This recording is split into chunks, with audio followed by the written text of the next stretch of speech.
திருமாணிக்கம் இந்த படத்தின் கதாநாயகனாக சமுத்திரக்கனியும் பாரத ராஜாவும் நடிச்சிருப்பாங்க. இந்த படத்தின் கதை இதுதாங்க. சமுத்திரக்கனிக்கு 2 மகள் இருப்பாங்க. அதில் சின்ன பொண்ணுக்கு திக்குவாய், சரியாகவே பேச வராது.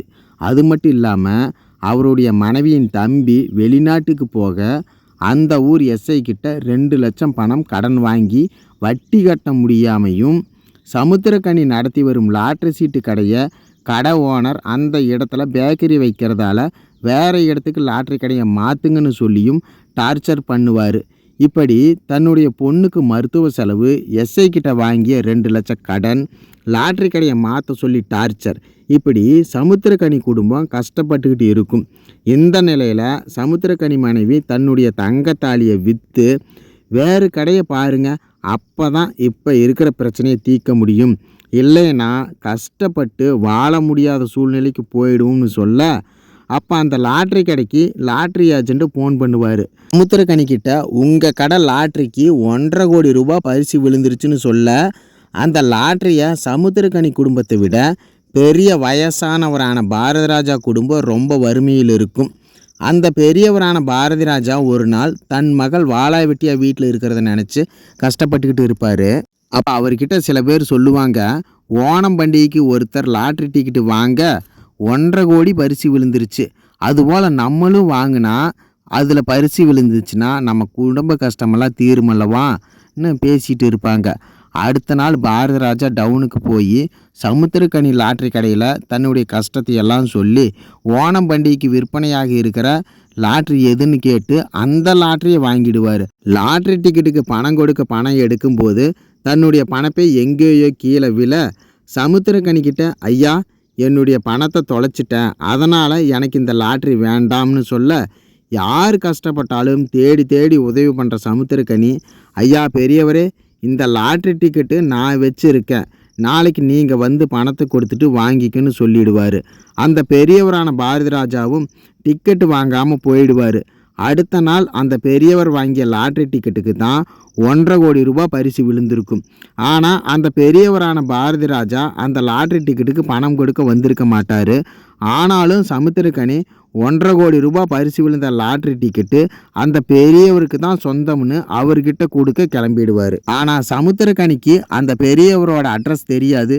இருந்தாலும் தேடி கண்டுபிடிச்சிடலாம் அப்படிங்கிற நம்பிக்கையில் கிளம்புவார். பக்கத்து கடைக்காரர்கிட்ட அந்த பெரியவர் வந்தால் எனக்கு கால் பண்ணுங்கன்னு சொல்லிட்டு போகும்போது சமுத்திரக்கனிக்கு அவருடைய மனைவி ஃபோன் பண்ணி, உங்களுக்கு பிடிச்ச இறால் மீன் குழம்பு வச்சுருக்கேன், அதை மதியம் சாப்பிடுங்கன்னு சொல்ல, நான் இன்றைக்கி ஒரு வேலையாக வெளியே போகிறேன், அதனால் எனக்கு இன்றைக்கி சாப்பாடு வேண்டாம்னு சொல்லுவார். அதுக்கு அவர் மனைவி, ஏங்க உங்களுக்கு பிடிச்ச மீன் குழம்பு வேணும்னு சொல்கிறீங்க, அப்புறம் முக்கியமான வேலைன்னு வேறு சொல்கிறீங்க, அப்படி என்ன தான் வேலை, எங்கிட்ட கூட சொல்லாமல் போகிறீங்க, உங்கள் கஷ்டத்தில் எல்லாம் நான் இருந்திருக்கேன், அப்போ என்கிட்ட கூட சொல்ல மாட்டீங்களான்னு கேட்க, சரி நான் சொல்கிற விஷயத்த யாருக்கிட்டையும் சொல்லக்கூடாது சரியா, நம்ம கடையில் இருந்த லாட்ரிக்கு 1.5 கோடி ரூபாய் பரிசு விழுந்திருக்குன்னு சொல்ல, அவருடைய மனைவி, அப்போ நமக்கு விழலையா, சரி கமிஷன் எவ்வளோ கிடைக்கும்னு கேட்க, அது தெரியல, இந்த லாட்ரியை ஒரு பெரியவர் வந்து வாங்கினார், ஆனால் அவர்கிட்ட இருந்த பணத்தை தொலைச்சிட்டாரு, அதனால் அவர்கிட்ட காசும் இல்லை, நான் தான் இந்த லாட்ரி டிக்கெட்டை நான் வச்சுருக்கேன், நீங்கள் நாளைக்கு வந்து பணம் கொடுத்துட்டு லாட்ரி டிக்கெட்டை வாங்கிக்கன்னு சொல்லியிருக்கேன், அவர் இன்னும் வரல, அதனால் நான் அவரை தேடி போய் கொடுக்க போகிறேன்னு சொல்லிடுவார். உடனே மனைவி, ஏங்க அந்த பெரியவர் தான் பணம் கொடுத்து வாங்கலை இல்லை, அப்போ அந்த லாட்ரி டிக்கெட்டு நமக்கு தானே சொந்தம், ஏற்கனவே நமக்கு நிறைய பிரச்சனை இருக்குது, அந்த பெரியவருக்கு லாட்ரியில் பரிசு விழுந்திருக்குதா இல்லையான்னு கூட தெரியாது, அதனால் நாமளே இந்த டிக்கெட்டை வச்சுக்கலாம்னு சொல்ல, இல்லை நான் அந்த பெரியவர்கிட்ட தான் கொடுப்பேன்னு, நம்மளை விட அவருக்கு குடும்ப சூழ்நிலை மிகவும் மோசமாக இருக்குது, அவர் பொண்ணு வாளா வெட்டியாக வேறு இருக்குது, இந்த பணம் கிடைச்சா அவர் குடும்பம் சந்தோஷமாக இருக்கும் அப்படின்னு சமுத்திரக்கனி சொல்ல, சமுத்திரக்கனி மனைவி, அந்த பெரியவர் குடும்பம் நல்லா இருக்கும், ஆனால் நம்ம குடும்பம் தான் நடுத்தெருவுக்கு போயிடும்னு சொல்ல எதையும் கேட்காம அந்த பெரியவரை தேடி கண்டுபிடிக்க கிளம்பிடுவார் சமுத்திரக்கனி. உடனே சமுத்திரக்கனி மனைவி தன்னுடைய தம்பிக்கு ஃபோன் பண்ணி நடந்த விஷயத்தையெல்லாம் சொல்லி, மாமாவை எப்படியாவது தடுத்து நிறுத்தி வீட்டுக்கு கூட்டிட்டு வா, நான் உனக்கு பணம் தரேன்னு சொல்ல அவனும் சமுத்திரக்கனியை பிடிக்க கிளம்பிடுவான். இன்னொரு பக்கம் சமுத்திரக்கனி மனைவி மாமனார் எல்லாரும் சேர்ந்து ஏற்கனவே கடை வாங்கின எஸ்ஐ கிட்ட நடந்ததை சொல்லி, சமுத்திரக்கனியை மட்டும் கண்டுபிடிச்சு கொண்டு வந்தா உங்கள் கடன் வட்டியோட சேர்த்து எக்ஸ்ட்ரா 2 லட்சம் தரேன்னு சொல்ல, அதுக்கு எஸ்ஐயும் சரிம்மா நான் கூட்டிகிட்டு வரேன்னு சொல்லி அனுப்பிடுவார். அதுக்கு அப்புறம்தான் அந்த எஸ்ஐ தன்னுடைய ஏட்டை கூப்பிட்டு, நாம் சமுத்திரக்கனியை இவங்கக்கிட்ட பிடிச்சி கொடுத்தோம்னா 2 லட்சம் தான் எக்ஸ்ட்ரா கிடைக்கும், ஆனால் நாமளே அவனை பிடிச்சி அவன் மேலே கஞ்சா கேஸை போட்டு உள்ளே தள்ளிட்டு அந்த லாட்ரி டிக்கெட்டை எடுத்துக்கிட்டோம்னா அந்த 1.5 கோடி ரூபா பரிசு நமக்கு தான் அப்படின்னு பேராசைப்பட்டுட்டு எஸ்ஐ தனியாக சமுத்திரக்கனியை தேட ஆரம்பிச்சிடுவார். இப்படி 2 பக்கமும் சமுத்திரக்கனியை தேட சமுத்திரக்கனி போயிட்டு இருந்த பஸ்ஸு ஒரு டீ கடையில் நிற்கும். டீ குடிக்க சமுத்திரக்கனி இறங்க அங்கிருந்த ஒரு திருட அந்த லாட்ரி டிக்கெட்டை திருடிட்டு ஓடிடுவான். அப்புறம் சமுத்திரக்கனி அந்த திருடனை விரட்டி பிடிச்சி அடித்து சண்டை போட்டு திருடக்கட்டை இருந்து அந்த லாட்ரியை பறிச்சிடுவார். பஸ்ஸில் அடுத்தது ஏறி வேறு ஊருக்கு கிளம்பி போயிட்டு இருக்கும்போது சமுத்திரக்கனி யதார்த்தமாக ஜன்னல் வழியாக பார்க்க அந்த பெரியவர் துணியை காய போட்டுக்கிட்டு இருப்பார். உடனே சமுத்திரக்கனி பஸ்ஸை நிறுத்துங்கன்னு டிரைவர்கிட்ட சொல்லுவார். ஆனால் பஸ்ஸை நிறுத்தாமல் அடுத்த ஸ்டாப்பில் போய் நிறுத்திடுவார்.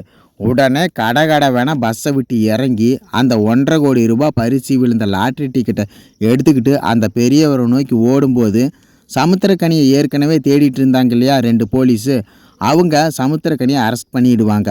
இப்போ அந்த போலீஸ்கிட்ட இருந்து சமுத்திரக்கனி தப்பிச்சு அந்த பெரியவர் வீட்டை நோக்கி ஓடுவார்.